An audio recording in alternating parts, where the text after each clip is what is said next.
When it comes to your food, local is just better. Shopping at your community-owned co-op grocery store for food that's locally grown and produced can make a difference in the world. After all, we value the people and the planet in everything we do. And we're dedicated to connecting you with the local suppliers that help keep our community vibrant and strong. Visit Green Star, your community co-op. Shopping local makes a world of difference. Go local. Go co-op. Go Green Star. Hi, thanks for joining us again on Get Foodie. Today we'll be visiting Finger Lakes Fresh. There's a fresh 12 inches of snow outside, but we'll be enjoying warm sunshine and soft breezes inside the greenhouse. After a March snowstorm, it's going to be particularly nice to have a little bit of warmth and sunshine and lots of green things growing. Then we'll take some of those beautiful greens and try a great local in the winter recipe, lettuce wraps. It's quick and simple, a little bit messy, but still a lot of fun.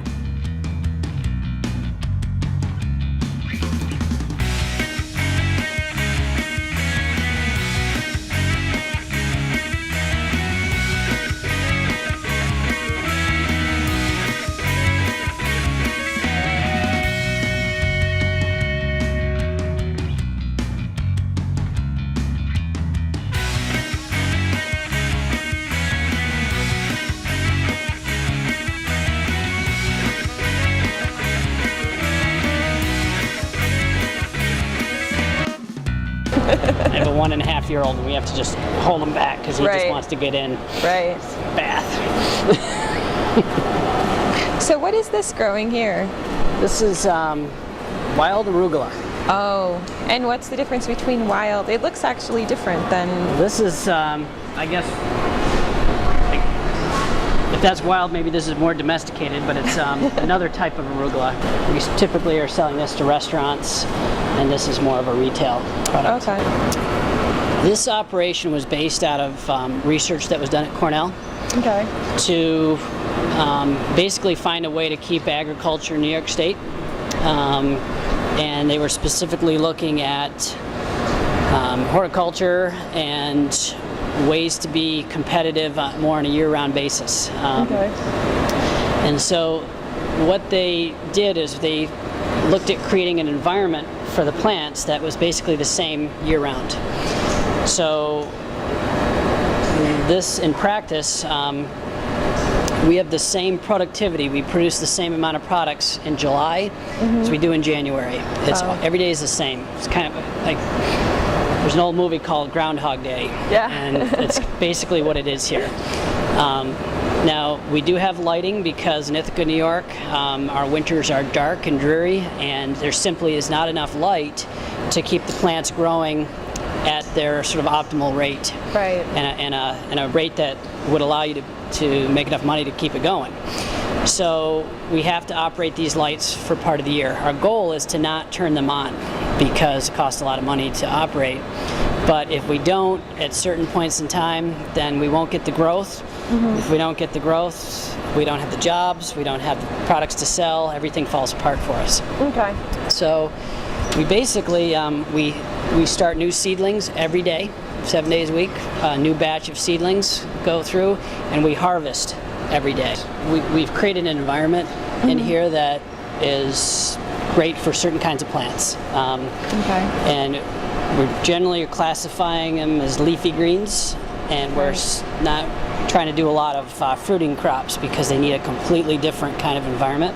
We like fast-growing crops, so we don't use pesticides, so we don't want to have to, if we have a crop that's in here for a year, it gives them a long time for a little pest to find the crop.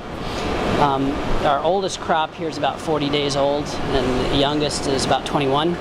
Okay. And they range in between those, and that's from seed to harvest. Wow. And so it's very quick, which is part of the reason we like that. Is one is we're trying to get a lot of turns because it costs a lot to build and operate a greenhouse like this. Right. So we need a lot of throughput to pay for it.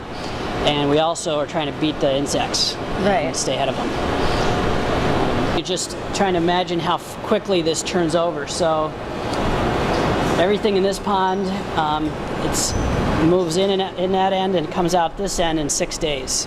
Wow. So it turns over every 6 days. The far one over there, it's every 2 weeks. It's a little bit slower. So it's just, there's a huge turnover. There's an awful lot of labor involved. Yeah. So we have all these mechanical systems that are computer driven to control the environment. But how we handle the plants and the seeding, and that we have to keep moving them around as they grow to give them more space. All of that is a hand labor situation. Wow. So we're owned by a company that works with people with disabilities, and so our labor force is primarily a disabled workforce that what we've been able to do, because we do the same thing every day, it's Groundhog Day here, Right. we can break things up into very simple tasks so that people with varying abilities to do different things have a spot that they can fit in and be productive. Right. There's probably around 28 people that actually are employed here, but not necessarily full-time. Okay. So essentially it takes 15 full-time jobs in order to keep everything going at the rate that you grow. Right. And there's part of that includes truck driving and sales calls and things like that. So there's not just the business of moving the plants around, but there's the business of operating the business. So what proportion of your staff are people with disabilities? I don't know exactly. I'm going to guess about 80%. While Bob and I talked and Emma explored, Rebecca investigated the different greens in the pond and then took a hands-on approach to learning about the growing process. She was taught how to transplant the seedlings by a Burmese refugee, one of many employed by Challenge, whose linguistic disabilities prevent them finding employment in a more conventional working environment.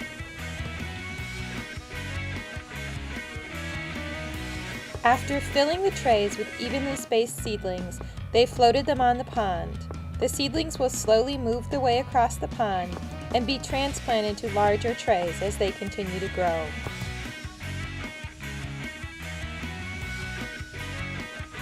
So you don't use any kind of pesticides. Now, do you use any kind of preservatives on the greens? No, it's grown in this protected environment, and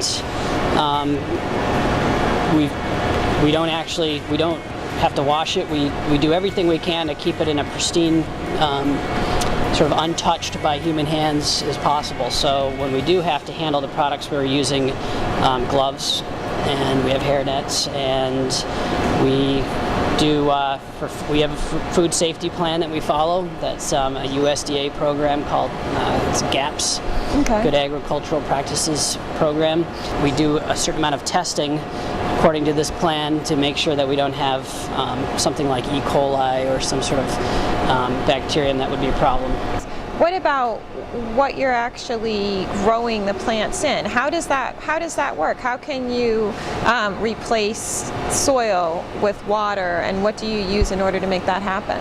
We are using minerals, and we kind of purposely have avoided a lot of the organic type nutrients because of the hydroponic system we're using, all this water, and the fact that a lot of those hydroponic fertilizers are either manure based or they're just a little bit difficult for us to justify in this for food safety reasons, and in the soil it's a very different situation. So that's one reason. The other reason is we're a zero discharge facility, so we're not creating a waste stream. Wow. And to do that, we have to deliver exactly the minerals that the plants need for optimal growth, and no more. So if we add something in excess, then eventually we'd have to have a waste stream. Sure. So we're pretty proud of the fact that we don't do that. It's very rare in agriculture to not have some sort of waste stream, but to do that we have to use pure minerals in their pure form. Because we're basically continuously recycling, and we just add water for what the plants are transpiring and for what we harvest as biomass. the actual amount of water and the amount of fertilizer we use is as minimal as you can get. Wow. Because nothing is lost to the environment. Okay. So it is technically feasible to grow these products organically, but you create a waste stream, and it also, those minerals aren't as available to the plants. The plant, you have to have some biology that converts everything to make it those. Plants are still getting the same minerals at the end of the day, but it's a lot more work for the plants to get those minerals. So it slows the growth rate way down. So as far as our understanding, the state of the art with organic growing in a hydroponic situation for leafy greens, we'll probably get about half the growth rate. So we would only be able to produce half as many products in a period of time. Okay. And so the economics start to fail for us that way. Now, where are these minerals sourced from? What is it that makes them not organic? Well, it's just the fact that they are in their pure form. So there kind of isn't any such thing as an organic mineral, because it has to have carbon and to be an organic molecule. Oh, what's that, Emma? What do you have? What kind of plant? Is it a yummy plant? Yeah. Did you taste it? You know what the name of that plant is? What that kind is? It's called emotion. It's yummy lettuce. Did you taste it? Take a bite out of it. See what it tastes like. I'll taste it next. Is it good? I like that.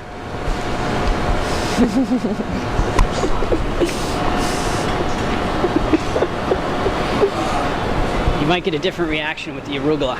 It's a little spicy. Well, that actually, it has a much stronger taste than, say, like a Boston. That emotion it's called? Yeah. That's interesting. So this is a much larger size. Oh, okay. A curlier variety there. And that's included in that group of the variety mix of lettuces that you guys? Right, so we have She's washing it now. Right, so we create products by putting different things together and growing them to different sizes. And one product we call a salad bouquet. Right. And so we have several varieties that we put together, and that's one of the varieties. So some of them will absorb more of certain things than others. Right, so for instance, basil has a particular affinity and need for magnesium. And I have one pond here that has basil in it, and I have to give that a little more magnesium, or it looks terrible. It's just not. It doesn't have. It's essential, and if it doesn't have enough, it'll tell you. Now the lettuce can handle having the extra magnesium, and it doesn't really take up extra magnesium. It's just there.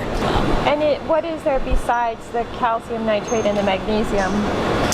Well, there's basically all the macro and micro minerals that are essential for plant growth. So you have to have phosphorus and potassium, nitrogen, sulfur. You have some interesting things like copper. It's essential. Normally it's in the soil, and sometimes not enough, so people have to add extra. We have to put a very tiny amount of copper in. It's like measured in part of gram for this whole pond. Wow. There's things like manganese, zinc. Emily gave us a tour of the packaging area before we headed home with some delicious greens.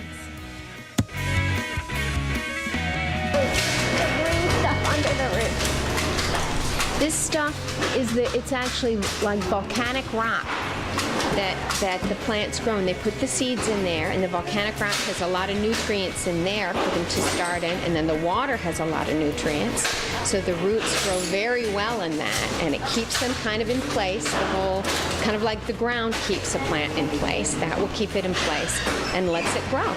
And then the roots keep it fresh longer because it's still alive. When you pick plants out of the ground, they die when you pick them, but these are still alive for a long time because you get the roots and everything.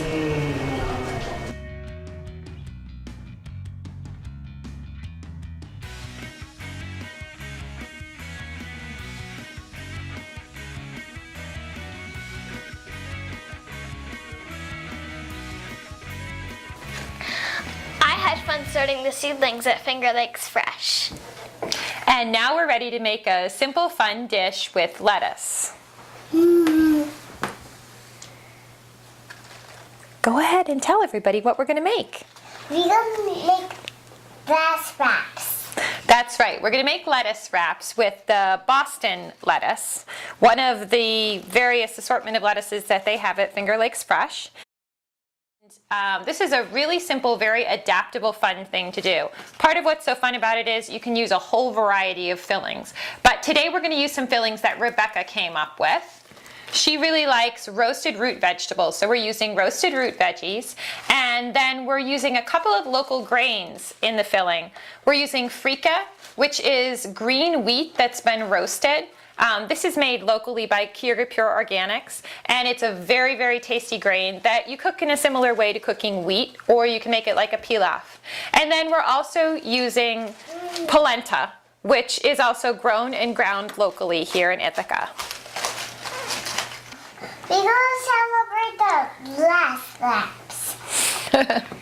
That's right. Emma is going to separate the Boston lettuce leaves for us. Now, Boston lettuce is particularly good for making lettuce wraps because the leaves are fairly pliable, and they also have a nice mild flavor that lets the flavor of the filling come through. Meanwhile, I'm going to peel the carrots and beets. right, and I'm going to dice them up for our roasted veggie filling. Okay, Emma, go ahead.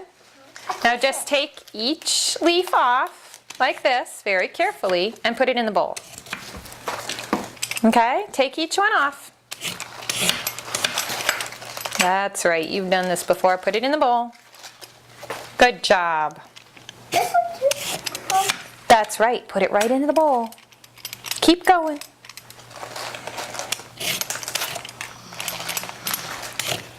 Good job.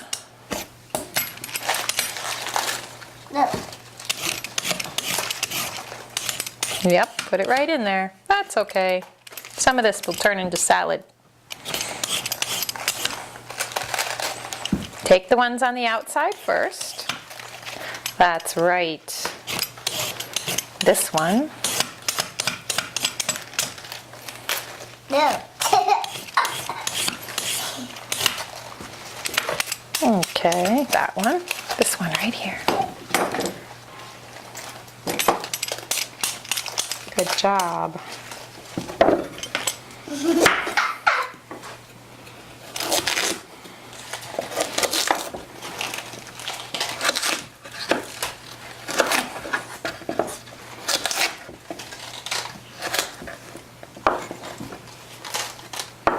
There you go.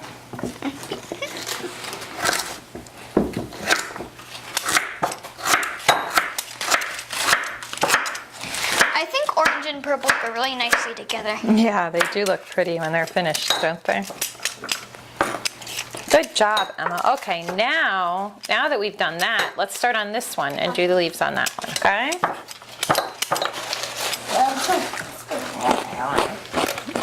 Take the outside, that's right.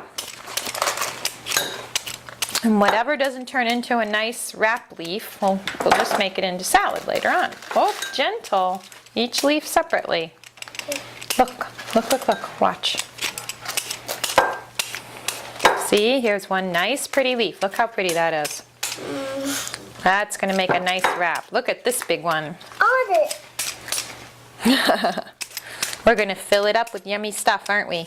Yeah.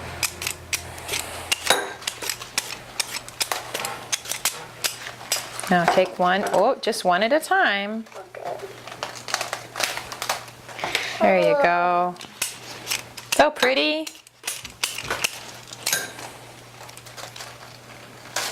Good job. Take the one on the outside. Very nice. Whoa. I didn't get the stem part. That's all right, don't worry. We'll cut that off.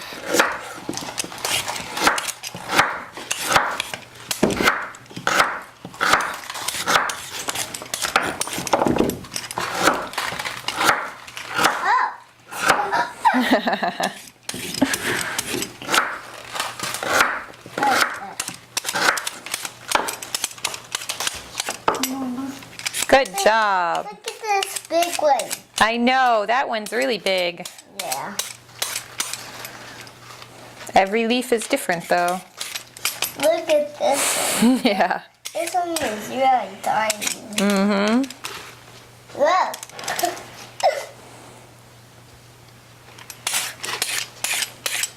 Now that we have our veggies all peeled and chopped up into bite-sized pieces, we're going to toss them in a little oil on a baking sheet and bake them in the oven for about 15 minutes.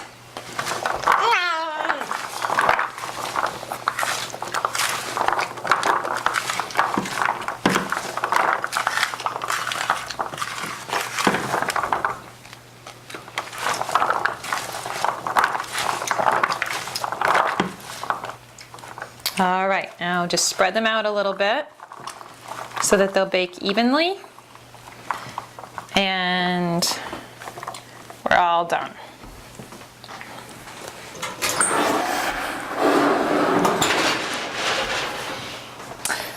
All right, now we're just going to season with salt and pepper, let them cool off a little bit while we assemble our other ingredients. Mommy, I want to do the peppers. Okay, you can put the pepper on. Now we're ready to build the lettuce wraps. This is the most fun part.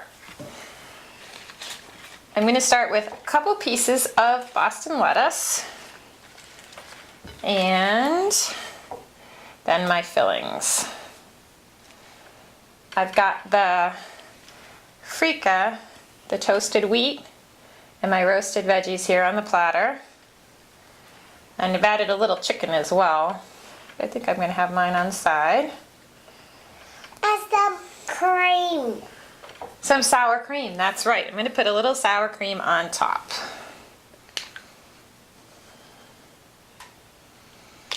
All right, now there's really no wrong way to do this, but I'm going to roll mine up like a burrito. I'm going to fold in the end.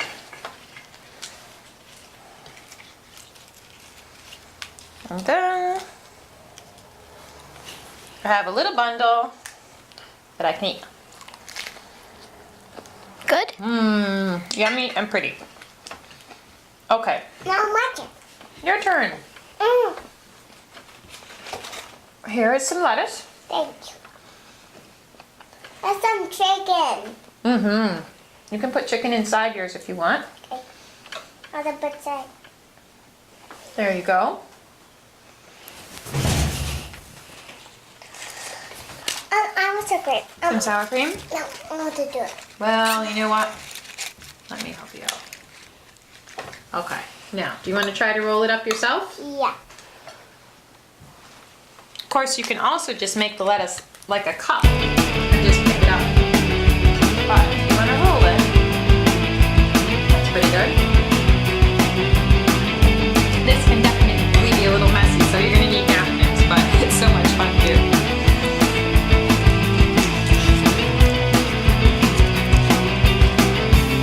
I'm going to try polenta in this one.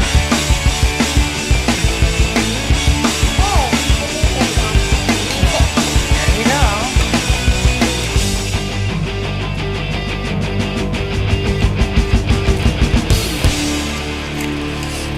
Look at this guy.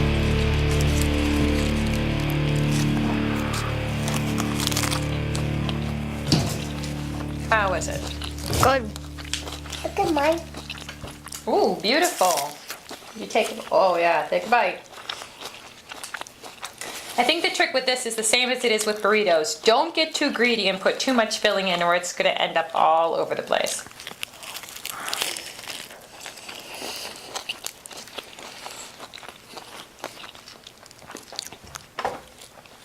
What do you think?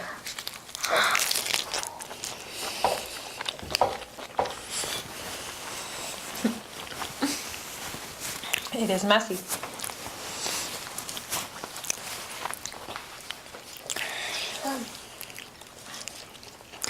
I like better beets and carrots. This makes a great vegetarian dish, but you could make a meat filling. You could use pretty much any kind of grain. Rebecca was talking about trying, what was it? You wanted to try couscous in there. Yeah. Of course, rice is a traditional one, but there's so many great local options. And so we've got the freekeh and polenta. It'd be great with like a bean filling, like chili maybe.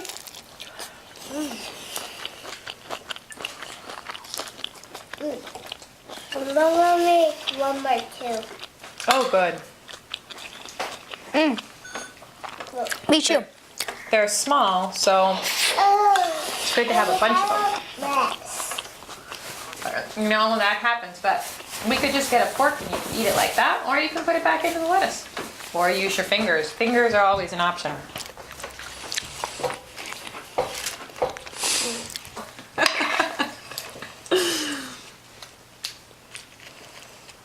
Make one more less wrap.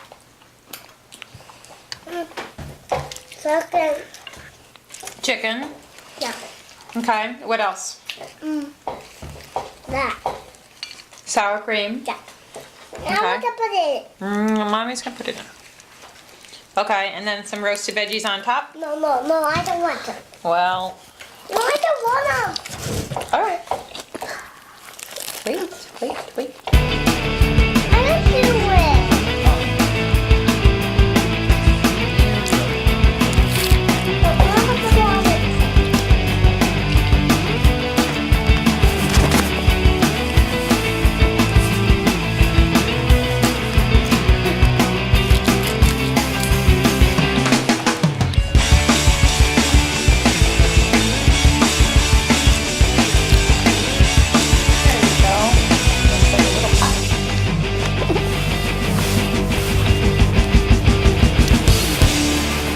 Good job. Take a bite.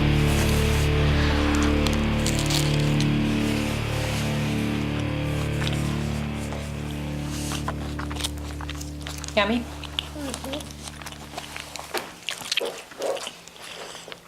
Okay, that's good.